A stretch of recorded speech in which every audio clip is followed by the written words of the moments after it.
दोस्तों नमस्कार, स्वागत करता हूं आज की इस वीडियो में। काफ़ी लंबे समय से आप सभी विद्यार्थियों के कमेंट्स थे कि सर चतुर्श्रेणी के बारे में बताइएगा। तो आज इस वीडियो में चतुर्श्रेणी के बारे में छोटा सा वीडियो है, छोटी सी जानकारी देंगे आपको। और काफ़ी खुशी की बात है कि एक सब्जेक्ट आपका बहुत ही शानदार तरीके से कंप्लीट होगा। आगामी कुछ ही दिनों में आपके महीने भर के अंदर ये सिलेबस जो है कंप्लीट करने की कोशिश करेंगे। राजस्थान में सबसे ट्रेंडिंग भर्ती कह सकते हैं चतुर्थ श्रेणी की, 4th ग्रेड को बोलते हैं राजस्थान चतुर्श्रेणी यानी 4th ग्रेड। ज़्यादा बड़ी भर्ती नहीं है, पदों के मामलों में बड़ी भर्ती है। और पदों के मामले में इतनी बड़ी भर्ती है कि 24 लाख फॉर्म राजस्थान में फिल होने के बाद भी आपको बता दूं कि 46 विद्यार्थी जो है, अभ्यर्थी जो है, एक पोस्ट पर है। इतनी बड़ी भर्ती है।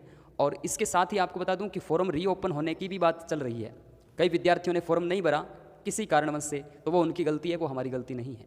हो सकता है फॉर्म आपका फिल भी हो जाए, वो तो एक अलग बात है। लेकिन इसके अंदर जो सिलेबस दे रखा है, और सिलेबस के अंदर अवश्य तो आपने देख लिया होगा, विस्तृत सिलेबस जारी हुआ था और डेट तो पता नहीं क्या थी, चलो जिस दिन भी हुआ था 120 प्रश्न आपसे पूछे जाएंगे, जिसमें से एक अलग सब्जेक्ट निकल के आता है जनरल साइंस का, जीएस का। और जीएस का जो पार्ट है दोस्तों, वो आपका बहुत ही महत्वपूर्ण है। हालांकि प्रश्नों की संख्या 5 ये कम है, लेकिन फिर भी ध्यान तो देना पड़ेगा। आपको ये भी बता दूं कि जेल प्रहरी और इससे पहले पशु परिचर का जो एग्ज़ाम दिया था, उस एग्ज़ाम के अंदर जो सिलेबस था वही सिलेबस आपका सेम सिलेबस देखने को मिल रहा है। हमारी ऑफलाइन क्लासों और ऑनलाइन क्लासों में आपको फेसबुक पेज पर और यूट्यूब पर जो वीडियोस प्रोवाइड होंगे साइंस की, वो हमारे गुरुजी सुरेंद्र जी सर है। काफ़ी लंबे समय से आपको साइंस पढ़ा रहे हैं। आप काफ़ी लंबे समय से स्कूलों के अंदर, उसके बाद कोचिंग सेंटर, कॉलेज के अंदर आप साइंस पढ़ाते हैं।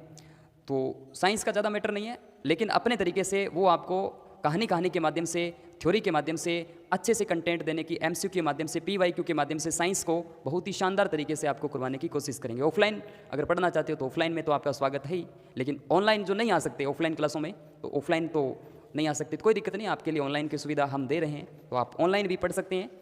जितने भी टॉपिक है आपकी, चाहे फिजिक्स है, चाहे केमिस्ट्री है, उन सभी टॉपिकों पर विस्तृत जानकारी जो है आपको सुरेंद्र जी सर देंगे। तो आइए सुरेंद्र जी, आपका स्वागत है। सभी बच्चे आपका वेट कर रहे हैं। सिलेबस तो ये पकड़िएगा और मैं आपको माइक दे देता हूँ, आप अच्छे से माइक लगा लीजिएगा और बच्चों को बहुत ही शानदार तरीके से जानकारी आप देंगे। ये उधर वाली में डाल दीजिएगा। धन्यवाद संजय जी। जैसे सर ने आपको बताया कि राजस्थान कर्मचारी चतुर्श्रेणी कर्मचारी जो भर्ती है वो सबसे बड़ी भर्ती है। और इस का जो सिलेबस जो जनरल साइंस का है वो मैं आपको बताने वाला हूँ। तो इसमें सामान्य विज्ञान से संबंधित आपके 5 प्रश्न आएंगे, और 5 प्रश्नों में क्या क्या जो आपका विषय रहेगा उसका विवरण मैं आप लोगों को बता रहा हूँ। तो इसमें पहला जो है वो है भौतिक और रासायनिक परिवर्तन, यानी रसायन विज्ञान का ये पार्ट है, लेसन है, जो आपने 10वीं कक्षा के अंदर पढ़ा होगा, पढ़ भी रहे होंगे आप।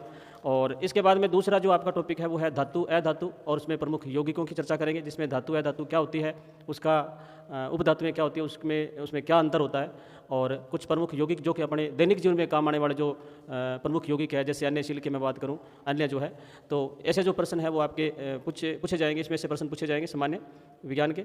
और अगला जो टॉपिक है आपका वो है प्रकाश के परावर्तन के नियम। प्रकाश का जो परावर्तन होता है उसके जो नियम हैं उनके बारे में विस्तार से अपने पढ़ना होगा।